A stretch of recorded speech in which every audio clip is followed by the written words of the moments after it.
There are more than 90,000 special needs students in South Carolina's public schools right now, anything from dyslexia to ADHD to autism. And those children oftentimes need special learning opportunities and environments to help them to be able to learn effectively. There's a program that was established by the legislature a few years back that provides scholarship opportunities for those kids. It's Exceptional SC. Joining us right now, Tom Persons, chairman of the board of Exceptional SC, and the program's executive director, Chad Connolly. Gentlemen, thank you for being a part of this today.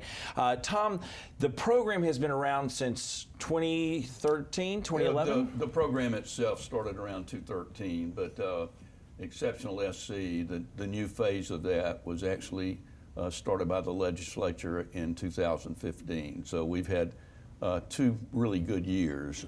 We're in our second year now, raising additional funds for these students. What does this program mean, and why was it established to begin with by the legislature, Tom? Well, you have 90,000 students, as you just stated. We deal with about 2,300 of these students, and these students are individuals that have learning disabilities, learn differently. It might be in the, it's in the auditory, it's in the brain, it's in neurological problems, any disabilities, it's dyslexia, ADHD, etc. And the program got started because there was no way to take care of these children in the public schools. They didn't have the specialized training.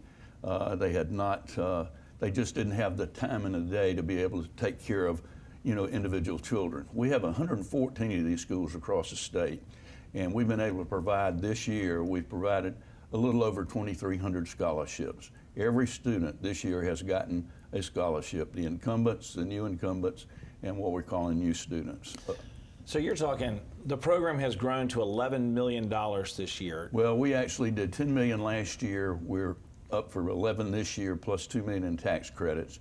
And what we're attempting to do with the legislature and helping them understand, and I think they've got a much, much better understanding now than they did at one time. This program came so close to being shut down because of some problems that were taking place with some of the former scholarship funding organizations. And with the passion of a lot of mothers and dads and parents and teachers and so forth, getting to the legislature to explain this program, they re-upped it. And like I said, we're in our second year now. So we raised a little over 10 last year. We'll raise 11 million this year. We've already raised 6.7 for this year. And we've already given out scholarships to all of these students. And we will be doing an additional 4 or 5 million in the spring semester. So Chad, $11 million is not a small chunk of change right there. There's a lot of opportunities that exist. How well known is this program, and what are you doing right now to spread the message? Well, first, I'm honored that Tom and the board brought me on, and anybody with a heart for kids wants to see this be massively successful. And it's not a small amount of money, but it's not that well known. Like any other new bill or proviso, it takes time to tweak out and learn and figure out what works. But I've talked to a lot of people who've helped me with projects in the past, both politically and philanthropy-wise, and they don't know a lot about it. So part of my task is going to be letting them know about it and raising awareness in the public, and of course getting those mamas and daddies and these kids that just tears at your heart to see them when they get into school that really meets their needs and requirements and helps them learn.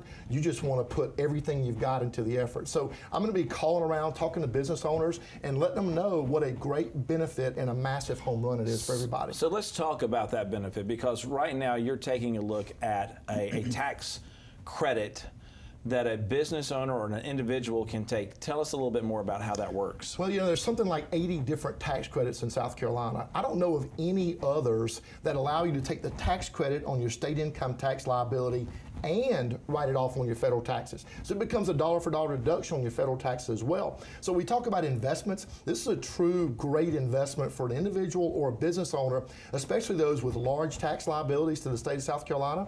They can, instead of writing that check to the government, they can take 60% of that and write it to Exceptional SC and take that dollar-for-dollar tax credit on their federal taxes. home run for everybody. So wait a minute. So you're basically saying that an individual or a business can direct money, instead of sending it to Columbia, they can send it directly to this scholarship fund? That's correct. ExceptionalSC.org is our website. You can learn a whole lot more about it. It's easy. It's an online secure donation that people can take. And of course, I'm running around talking to businesses and organizations and chambers of commerce, and they're going, really? I didn't know about this. You know, I've met with dozens of people over the last month or so, and they really haven't been very aware. So that is our task, to increase the awareness and let people know what a big deal this is for the future of these kids and for the future of South Carolina. Gentlemen, it's a great program for South Carolina. Thanks so much for sharing it with us today. Thank you, We Dave. appreciate it. Thank you, Dave.